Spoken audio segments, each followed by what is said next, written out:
the locality of Ralco, located at the gates of the Alto Biobío. This river is one of Chile's most important, and is now interrupted by two dams in its upper course, the Pangue Dam and the Ralco, both built and operated by Endesa.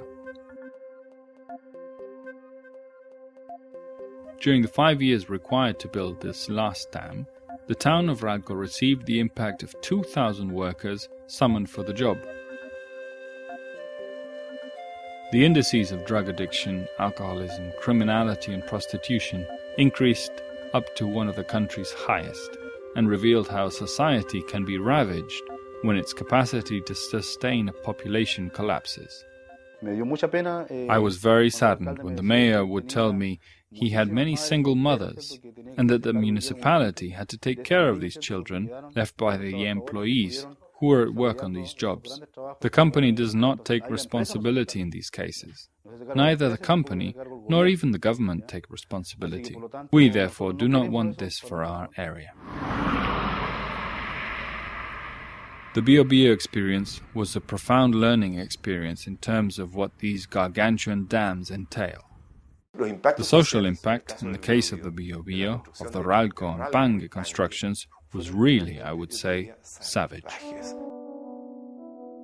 Is it reasonable to sacrifice the well-being of the communities and an entire region in order to build large dams and power lines whose energy will be taken advantage of thousands of kilometers away? That was what the inhabitants of Tortel asked themselves during a massive public survey.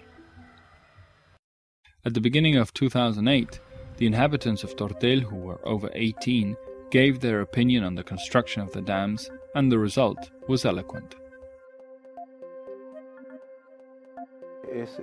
The result was 78% against the dams. Nearly 80% of the population of Tortel opposes the Hidroaicén dams, defending their well-being, the customs and quality of life. And this could be repeated with identical results in all of the towns of Aysén and Palena.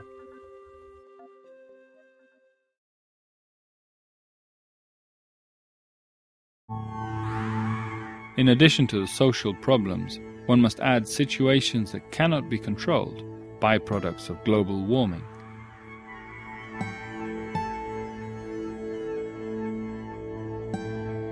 In regions where the glaciers are the source of rivers, the rise in temperature makes the basin's hydrological behavior unpredictable, and the damage caused by their overflows could increase were the dams to be built.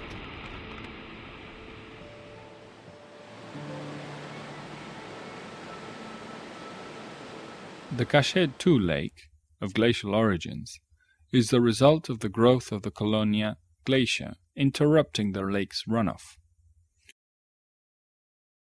When that natural dam's ice front begins to retreat, the Cachet II lake runs off violently towards Lake Colonia, and finally to the Bacar River, which descends from the north. Cachet II lake empties rapidly, freeing millions of gallons of water. The enormous mass of water that runs down the slope produces a countercurrent on the Bacar, and a quick flooding of the Colonia River valley, which then unloads the water along the Bacar River's lower stretch.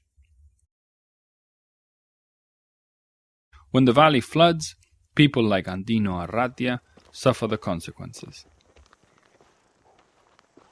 And this was all covered. Nothing was spared. Here, you'd get off here and start swimming. That post there, where we tame horses, rises 10 feet off the ground. You can only see 4 inches of it above the water. You could see more or less from here. From the riverbank, I guess the water rose about 9 feet. When the riverbank was further down, the water rose 10 feet more or less. At present, this phenomenon known as a GLOF, or glacial lake outburst flood, has reappeared and its frequency has increased alarmingly. What used to be a GLOF phenomenon every 2 or 3 decades took place 3 times during 2008 and once in the first trimester of 2009. Global warming and the retreat of the glaciers have made the gloughs reappear, made them more frequent and absolutely unpredictable. These floods of the Baca reach its mouth, some 75 miles further down. In Tortel, the water rose almost up to the walkways. Fortunately, when all of this happened, the tide was low, because the sea rose nearly 7 feet here. So, with high tides, the walkways could have disappeared. La pregunta nuestra es, si hubiesen existido las represas en el Báquer, ¿qué habría ocurrido con este fenómeno? The glacial lake outburst flood could be a lot more dangerous were the dams to be built. When Lake Cachetu empties, the ensuing flooding would be coupled with the Baca 2 dam's own flooding, and some experts go as far as suspecting the dam would be incapable of holding this enormous mass of water. We are talking about 200 million cubic meters that in a matter of hours would join the reservoir. On the one hand, these phenomena have a physical effect, as they increase the water flow enormously in just a few hours, wreaking havoc downstream. And the fear of it happening here is precisely that if there were a dam in the Glough area, as a result of these frequent outbursts, the danger of the dam collapsing would arise, and of all that contained water flowing down the Baca and affecting Tortel County.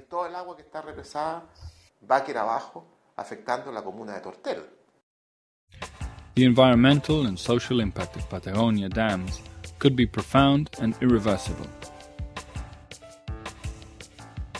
But this is only a part of the problem.